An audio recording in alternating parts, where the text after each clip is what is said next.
Alright, welcome to the fourth and final episode of this crap, which I'm so happy it's gonna end for good this time, because 4 episodes, too much. It's one guitar. All I did was just remove some rust and I'm gonna put it back together. I don't know why it took so long. But anyway, bunch of stuff is gonna be accomplished on this episode, starting with this pickup, which I am not gonna polish because it's too risky and it's not worth it. I'm gonna clean the pole pieces, I'm gonna deal with the electronics and all that. I'm gonna clean the whole thing and put it back together. I'm also gonna install a treble bleed and did I mention put it back together? I mean, and finish with this crap.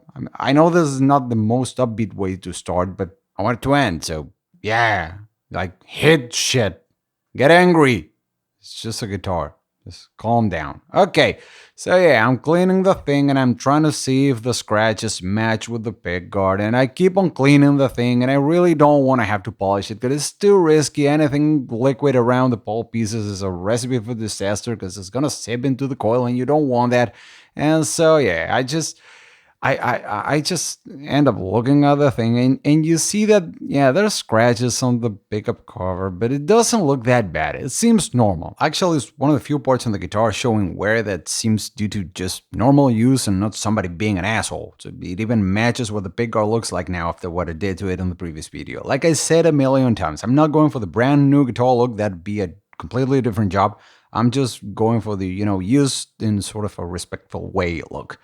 And yeah, the rust on these pole pieces has to go because it seems like a minor detail, but it makes the whole thing look like shit. You're gonna see that when I'm done with this one and also this other pickup. It makes a huge difference, actually more than I was expecting. And then there's these screws. They should be black, but I'm not gonna bother painting them. It doesn't make a huge difference once it's all put together. The important thing is it doesn't look some sort of a reddish brown hue anymore, and that's good enough for me. Then there's also the bridge pickup, which aside from the rust, which like I said, doesn't seem like much, but it actually makes the whole thing look like shit. Like, what's wrong with this bobbin? It looks like some mix between wet paper and an old chalkboard. And of course, everything has to be cleaned and derusted. And that green stuff on the finish is either copper hydroxide or carbonate. I don't know what it is, but it's gotta go. And what the fuck is that on that cavity? Why is it dark and gunky and oily? And how the fuck did it get there? I mean, you won't see it once the thing is put back together, but you can't leave that there. I don't know what it is. It has to go. So now that I'm done panicking about something that actually happened many days ago, you can see that I'm cleaning the pickup very gently. I'm taking care not to break any of the wires. I'm only using a little bit of isopropyl alcohol and a brush. I also made sure to wrap it in paper towels as I was cleaning this awful, wretched, whatever the fuck that gunk was in that cavity, which I also did with the alcohol and paper towels. And I'm also taking this opportunity to check on the electronics because I've been moving stuff around for 3 days and I don't know if I broke anything, especially as I was cleaning the pickups. And then, yeah, I just make sure to secure everything in place with paper towels because I can't tape over the stuff like I did before because I'm gonna polish this. And I try to, cover the little holes that the strings go through so that, I just don't drop any compound inside the hole because you don't want to be then just taking polishing compound out with your strings. I mean, I try to be as careful as possible. And I take my damn time to remove everything, especially the area underneath the bridge where there was like a lot of stuff to be removed. Luckily, the Virtuoso cleaner does a great job at that, and you're gonna see that right about now. I mean, just look at that shine. And that was just a cleaning compound. I haven't even polished it yet. And yeah, there's some dings, but I mean, who cares? It's an old guitar. It would be weird if it didn't happen. What did surprise me is the change in color between the area that's covered by the pickguard and the area that isn't, because this is a poly finish. I was not expecting that big a change in color. I mean, it doesn't look huge. It's a little bit more in person, but yeah. And in case you were wondering if this was a custom shop guitar, it's not. But I mean, don't get me wrong. It's a great sounding guitar, and I would much rather have a weird green stripe in the wood than a dead piece of wood. But yeah, that's kind of an odd thing to have there, like showing in the front of the guitar. That's a QC at the Cortec factory, I guess, sometimes, at least when this thing got made. So anyway, you can see that I taped everything securely in place so that I can flip the guitar over and I don't drop a pickup and break something 4 days deep into this job.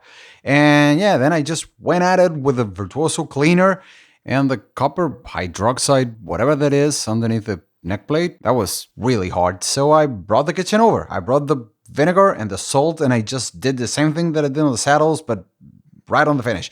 And it kind of worked. I got rid of all the stuff. I didn't have to do it, but I wanted to do it because it was just stupid to have like some greenish shit, even if it was covered by the plate. I don't know. I don't want it. And then that's the polishing. And again, I just went at it like nuts with the polishing, with the Virtuoso thing, which is, again, I can't say enough good things about this stuff. Even on a poly finish, like, I'm drilling this thing to the ground with the Virtuoso, and they're not paying me anything. I wish they just would send me a couple bottles every once in a while, but fuck it, doesn't care. This is free advertisement. It's amazing. Know how people, like, they sandbag the necks because they don't like a high gloss finish because it makes everything sticky?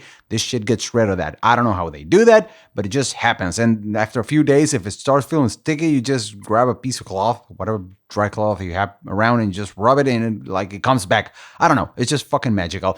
What do you want me to talk about? Like, should I actually describe that I was installing a strap bottom right there? I mean, you saw it. Besides, I said I was going to record this thing beginning to end without edits. So yeah, at some point there's going to be like a little bit of a lull in the action. So I got to babble about something, but I don't know. What the hell? Yeah, see, I'm checking the electronics again. I'm scared shitless. I'm going to fuck something up. What do you want me to do? Yeah, clean everything, get rid of finger marks. This is the last time that is going to be without any hardware on it. So yeah, got to do that. This is really boring. I wish I had come up with a story, something to tell you now. Oh, wait. There was something interesting there. I was measuring the length of the height adjustment screws for the saddles with a caliper, because I noticed that the ones for the center saddle are slightly marginally longer. They were like 20 mils longer, but hey, that's more than zero information. I did give you something during that whole putting the thing back together. Anyway, here's what matters, because at this point I'm used to it now, but dude, look at what that bridge looks like. Like, seriously, go back to the first video and check what that piece of shit looked like, and look at that now. That is so amazing. Such a shame that there's rust on those pole pieces, because it ruins the whole thing. And I mean, maybe I should do something about that, right? Wow, am I really trying to tease what's coming up? Jesus, I so need this to be over. Okay, I'm going through the excruciating process of masking out the cover and the bobbin of the pickup. And dude, if you think I hated masking the fretboard for, the fret polishing part, dude, this sucks balls. But it was incredibly worth it, because now we're gonna remove the rust on the pole pieces using nothing but aluminum foil. And you might be wondering, why the hell is there rust, or more precisely ferric oxide, which you can tell by the color, in something that is called Alnico, which stands for aluminum, nickel, and cobalt? Well, that is simply because Alnico alloys are mostly iron by weight. It's, in this case, which is Alnico 5, it is 51% iron by weight. The thing is, iron in Alnico is like the Alex Van Halen of alloys. Most people don't even know that there's more than one Van Halen, because everybody's paying attention to what Eddie's doing, but next time you put on some Van Halen, like, listen to the drums. It's pretty fucking awesome stuff, really.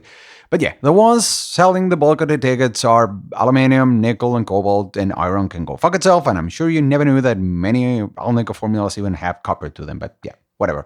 Thing is, this is ferric oxide, also known as rust, and it turns out that iron, it owed electrons to somebody, I don't know, and then it made oxygen, who, I mean, let's be honest, there were a lot of red flags, but iron had low self-esteem and daddy issues, so they got into a relationship. Like, oxygen said something like, I promise to give you my electrons if you move in with me, and I'll be fine, and iron, he fell for it. And so yeah, then like 3 of oxygen, 2 irons, you get ferric oxide. But then along into the neighborhood came aluminum, and aluminum would rub into anything that moved. And like one day he just showed up, and it's like, hey kid, here's some electrons. Why don't you go get yourself some ice cream or something? And I need some time alone with your oxygen so we can talk. And so yeah, I mean, iron said, fuck it. Like, I'll leave. I'll take my chance here. And so yeah, that's what happens. And I mean, I don't blame him. I think everybody would have done the same in his situation. Know what I mean? Anyway, moral of the story is, if you want to get rid of rust like I just did here, you grab a little aluminum ball and you just, you rub it against the pole piece, and the oxygen will, it will leave iron behind to be happy and go back to being, the metal that he always knew he had to be. And so yeah, that fucking slot that's oxygen, it would just stick to the aluminum and it'll make aluminum oxide. And I hope they're really fucking happy, I just hope they are. Okay.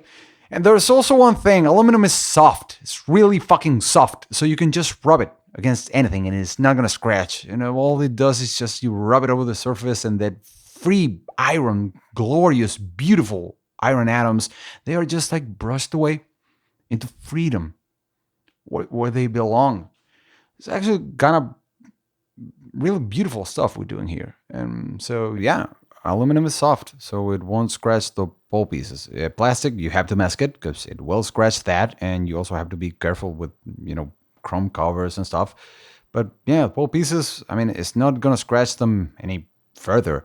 There's, of course, you can see that there's some pitting left where the once was like beautiful, glorious, shiny material, and then it turned into rust. You're left with that scar for life, because that's the way it is. I don't know what to tell you, but yeah, aluminum against chrome, it's kind of an extreme sport. If you're delicate enough, you can get away with it. Like, I've seen people rub it against the chrome bumper of an old car and get rid of the rust without any significant damage. But I mean, I wouldn't risk it on guitar parts. But the important thing about this is that this is a dry method, so you're not risking any liquids finding their way inside the coil and breaking havoc in there and ruining your pickup, which is why this method is awesome. And you should never listen to anyone who tells you to come anywhere near the pole pieces with like lemon and baking soda, shit like that. So anyway, here are some close-ups so that you can see in excruciating detail what I'm doing here over and over and over again. But you gotta admit, it is kind of awesome. Like, ta-da! Actually, from this angle, I don't know what I'm so excited about. So yeah, let's speed this up. I mean, it doesn't look like much, but yeah. Okay, that camera flip was weird, but anyway.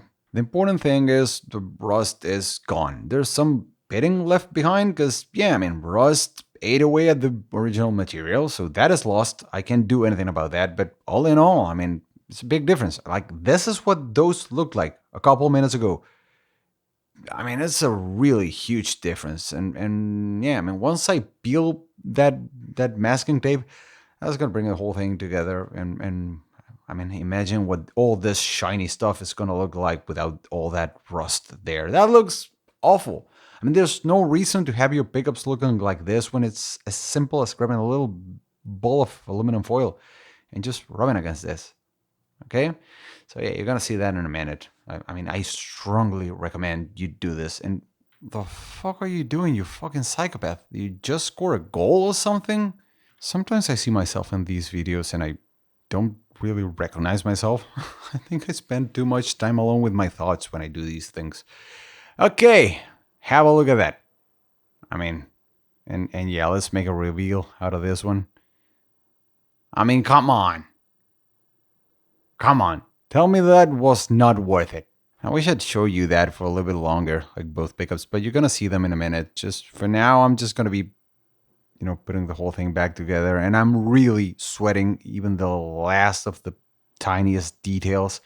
Like, I want to clean everything. I really don't want to have to disassemble this ever, ever, ever again. So pots, the switch, the jack, which I eventually had to change anyway, but I tried to salvage.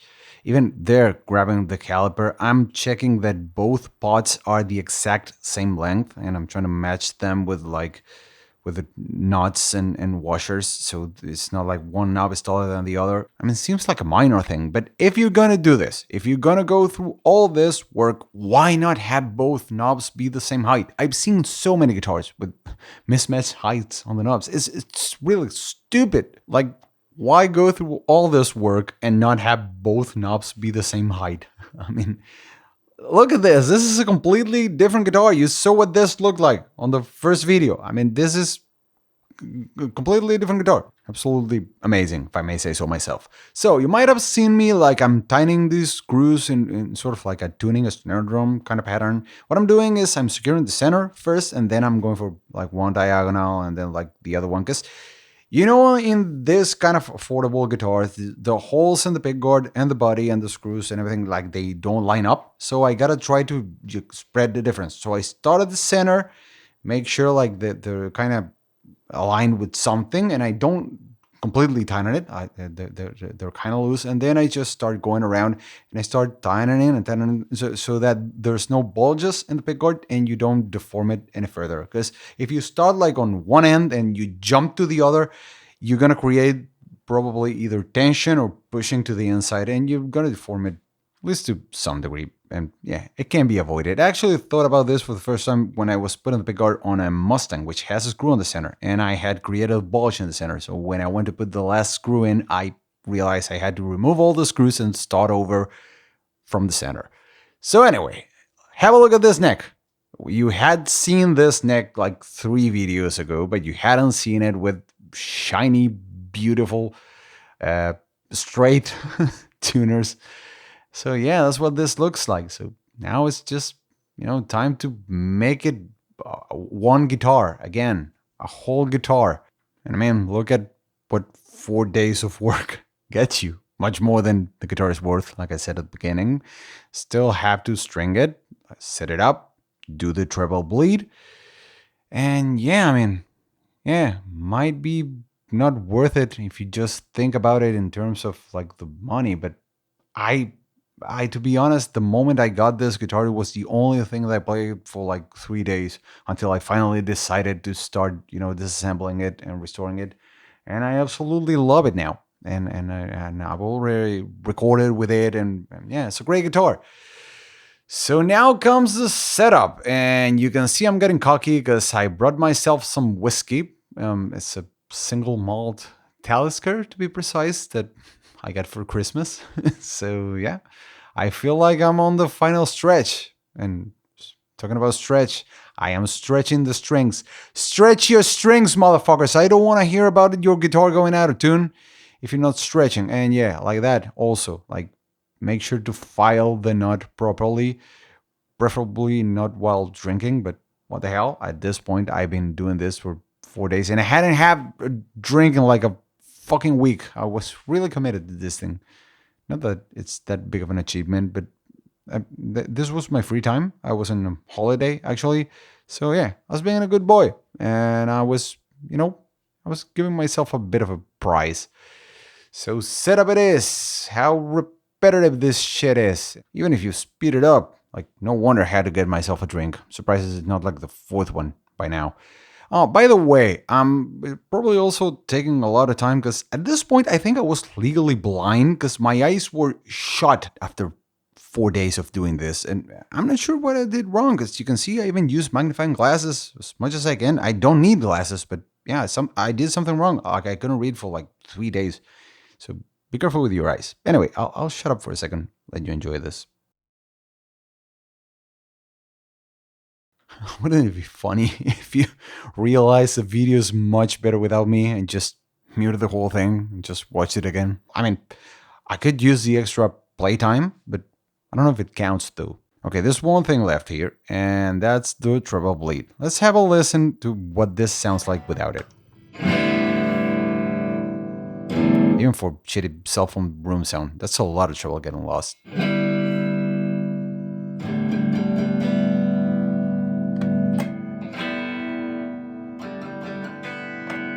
I don't think I need to sell this any further. This thing needs a treble bleed, so I'm gonna get some alligator clips so that I don't need to solder anything before I can tell what it sounds like.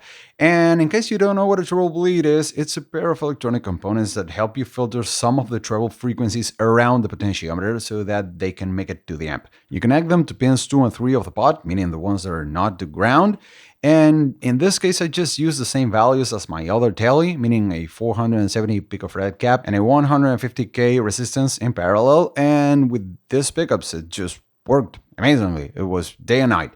So yeah, I'm gonna make a more complete video about this in the future, but let's listen to this. The amp is over there, so it's not gonna be that great, but that's neck pickup. Now I lower the volume. A lot of treble is lost. Let's try the same thing with the bridge pickup. Full volume first. Now lower it. Okay, now I'm gonna hook the treble bleed, and I'm not gonna touch the volume, but you should see how a bunch of treble comes back to the sound. See? Now I unhook it again. Lost a lot, hook it again. See? Go on. Flip back to the neck pickup. See, I unhooked it and it immediately went into jazz mode. Now middle. Hook it back and treble comes back. See, that was a hell of a difference. Now, I'm gonna lower it to like 2, like to the point where the volume is barely engaged.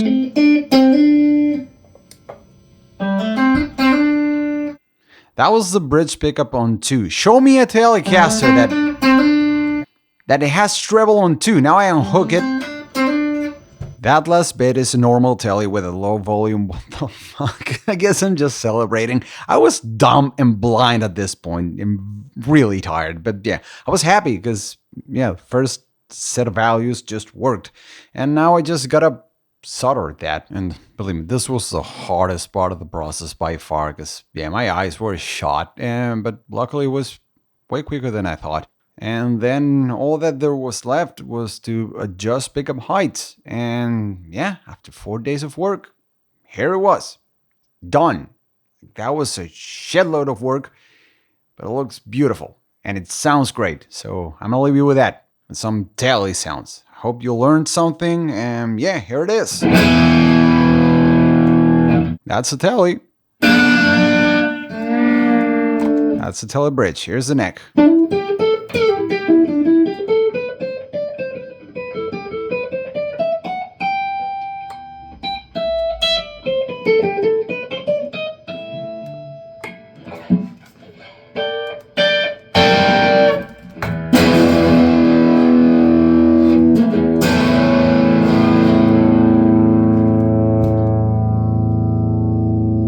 Saludos, single mal.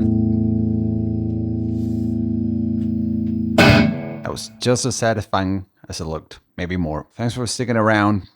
Thanks for watching. See you on the next one. Yeah, no. Of course not. Of course I'm not fucking done. Why would anything ever work out like on the first try? Okay, does that look like that saddle is touching on the base plate? Well, it's cause it is. And if you remember the first video, I kinda hinted at that probably being a problem, but yeah, I thought I would let the guitar rest for a few days. Actually, I went to the beach for like 3 days, and yeah, here it is. This is what I meant. That was in there. On the first video, I talked about the angle and this shim supposedly trying to correct, and I felt like, oh yeah, I'm so awesome. I'm gonna solve everything. I'm just gonna set it up right, and that wouldn't be needed anymore. But yeah, fuck me. That was not the case. So I'm gonna have to take the neck off. Yeah, again, and compensate for that. Like I have to shift the neck angle in this direction so that I can lift the saddles a little bit so that I have more room for adjustment. That's why I'm gonna use this shim that I showed on the first video, because I'm an ass and I should have known that. Yeah, I'm gonna have to cut that because the back of the neck, as you see, it is flat and the thing is curved. At this point, I'm just babbling on top of this. You're not gonna learn anything. This is just bonus time. This is just a stupid epilogue that I am making out of unnecessary, ridiculous honesty, because you would have never found out that this did not work as intended. But whatever. I don't know. Maybe I feel like I deserve it for being an idiot, and also for, putting the neck back together and then right away having to take it out again. Why? Because this thing needed to be sanded on the sides, because the moment I put it on the cavity, I knew it was too big and that it would like poke out on the sides. But still, I thought I could get away with it. Again, like, fuck me. Anyway, finally, after, well, yet another setup, like basically I just had to set it up again. But finally, after that, the guitar was done, this time for good. Zoom in, please. Use the right lens. Thank you. There it is. There's still some room to adjust it even lower if I had to. But yeah, after correcting the neck pitch and lowering that saddle and all the rest by a full turn and a quarter, meaning I got even lower action, that's what the guitar ended as. And then same thing on this end, and well, all the screws really, because the curve was already set, and that did not change. That's the same 9.5 inches of curvature. So yeah, I just brought the whole thing down a bunch, and I did my usual test there on the 15th fret. Like, I gotta be able to do like a stupid bend there, and if it doesn't choke, that's my reference when it comes to action. I don't use any gauges or anything. I just do that, and I don't really like ridiculously low action. I still have some room for adjustment there, but yeah, I mean, I don't like it really low because the notes choke. The strings gotta be able to vibrate. So yeah, if it's touching the frets, that sucks. I mean, after that, I let it settle for a few more days just in case anything changed. Luckily, I did not have to intonate again because yeah, the change in height was not that dramatic, and besides, it's a very basic thing. So that 12th fret harmonic is never gonna match because it's a fucking 3 saddle bridge on a Telecaster. So yeah, that's that. Can you tell I'm just waiting for this video to end? You can bail out at any point. But yeah, there's the neck shim, and now it is flush with the rest of the neck joint and not sticking out as it was before. Like, it was like a 0.5 millimeter, maybe even less. But I would have eventually just ended up rubbing a finger or something there and, getting splinters, which I don't want. Anyway, that's something you can do with Fenders or Squiers or any bolt-on neck, really. You can shim it to change the neck pitch. Yeah, that's it. It kind of bothers me that I can see it, but to be honest, it's the first time that I've thought about this since I put the guitar back together, because when you're playing it from that angle, you cannot see it. So yeah, it's nothing, and the important part is it is wood-to-wood contact and not this piece of shit that I had at the beginning. Anyway, this is the actual finished product. Again, thanks for sticking around, and I hope to see you again on whatever horseshit I come up with next. See you. Thanks for watching.